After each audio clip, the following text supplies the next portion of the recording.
Sorry, we done got off on. We No, joking. you're fine. I did have a couple more questions, but Okay. I think you answered. Hold on.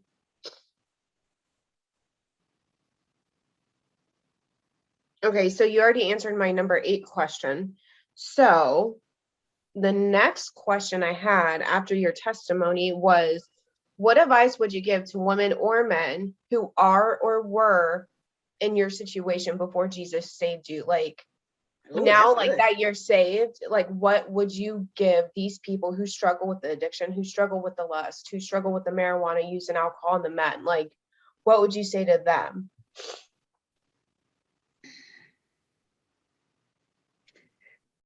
I would say that your worth is bigger than that. That your purpose is bigger than that. That the consequences that come from, alcohol, smoking, being sexually free is what I used to call it. Um, there's consequences to all of that. And it's like, we all think, oh, I'm grown, I can take the consequences. I just want to live my life the way that I want to live my life. You have every right to do so. But Right. the whole reason that you take advice from other people that have been where you are and are a little bit older, because there's wisdom that comes with going through something, getting through it on the other side, and then be able to look back and hopefully reach my hand back out to someone else and say, look, sis, I've been there. Mm-hmm. Let you read my diary from back then for a month. Let me let you see some of these videos I have to see, you know? Right. So I would say to that person as well, whew, everything that seems fun is not necessarily good for you. Amen. Being free is not what it looks like. Headed down a destructive path, or um, enjoying and participating, engaging in destructive behaviors. How is that freedom? Right. You have no purpose, you have no direction, you don't know who you are, you don't know where you're going, you don't know who you can trust, you don't trust yourself, um, and you don't know the Lord, and like I said, I didn't know him for a long time, and I was trying to fill that space that is only for him with all of these things, and it never works. So you wonder why. Oh, I'm drinking more, but I feel worse. Oh, I'm smoking more, but I feel worse. Oh, I'm dating more, I'm having more sex, but I feel worse. I don't feel like I'm getting any, like I'm getting the peace that I desire. So Right. I would just, like I said, I would just tell them that you're worth more than that. You're worth more than a man using you for what you can give to him sexually.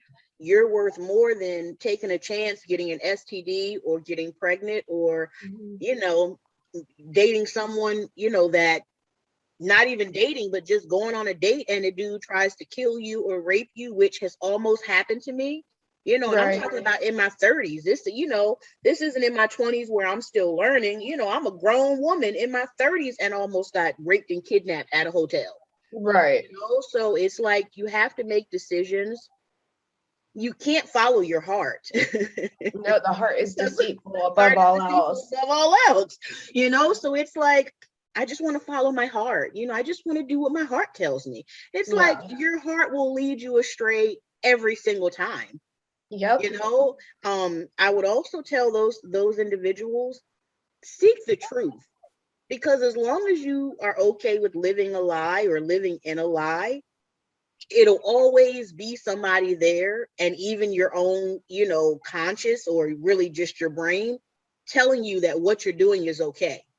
Hmm. So we sometimes get so far away from the truth that the lie becomes a whole lot more believable, because the truth, you haven't seen the truth. It's like the truth knocking on your door. You haven't seen it in so long. You're like, who are you? And he's like, hey, I'm the Right. truth. And you're like, no, that's not, no, I don't believe that.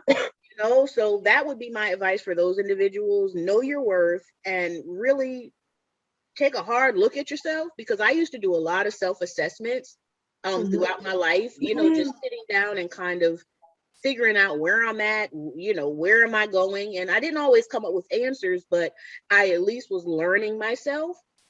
And I did a survey one time, and I asked some friends who had known me for years and some new coworkers. I said, what do y'all think about me? Just in general, like my behavior, you know, Right. my talk. And the feedback that I got was eye-opening, you know, because I'm like, oh, you know, I had one friend that told me that I make too many jokes and I hurt her feelings. I had Mhm. no idea, you know, because I've always been a jokester. I had one friend Right. that said, you know, girl, when you get around dudes, you curse a lot. I didn't know that, you know, so I would say surround yourself with people that are for the truth and that aren't just going to co-sign your bad behavior. Because if Amen. you know, if you look around and everybody is doing the same thing as you, that doesn't make it right. Amen, sis. I It agree. doesn't make it right, you know. No. So, you know, look for the light. You know, I used to watch that movie Poltergeist, and that movie used to scare the crap out of me. Mhm. All three of them. I wouldn't watch them No. now, thank God. But look for the light and look around you and look at how evil the world is. You know, Yes. look at all of the things that your friends are doing. And if you sat back and just took yourself out of the equation, that these are my friends, you know, if your friend is sleeping with a married man, you know, or you know, if she's a sugar baby or you know, something like that, Yeah. does that seem Right. like it would be right, you know? Right. And Or like I the said, type of people. yeah, Yeah. when you're in the darkness, it's a whole lot easier to condone the darkness because that's all that you know, you know. But it's like Exactly. the truth is available to all of us. Jesus is available Amen. to all of us. So hopefully that answers your It question. does. It was a really good answer too. Thank Really you. good answer. It's so true too. So true. And especially in this day and age too, like I have people tell me too that you can like tell the difference from, I don't want to say righteous because we're not righteous, but Mm-mm. I'll say the good versus evil. Like Okay. you tell the evil in the good right now. And Hmm. I agree with that because you could see it every day, right? Oh Like, yeah. Oh yeah. we talk about this all the time. Like you can see it. So it's like for those people who are listening, like, try to spot it and like get really in tune with God and your spirit because the days are short, man. Jesus is coming back. I'm telling you. Man, I'm telling Right around you, the corner. right around the Right corner. around the corner, girl. And you do Whew. not want to be caught dead without knowing Jesus. You Amen. know, you can believe whatever you want to believe. And, you know, I guess that's another piece of advice for them. You Mhm. can, if you want to live and love your sin, then you're going to live and die with that sin and be able to experience it forever and ever and ever and ever. In the And lake no of sin, fire. yeah, you know, and think about all the bad memories, you know, of things that have happened to you and the traumas and the sadness, you know, the loss. Imagine that being on replay forever. That, Right, you know, exactly. you don't want That kind that. of torment. Yeah, you know, and it's a choice. So that would be my advice for them.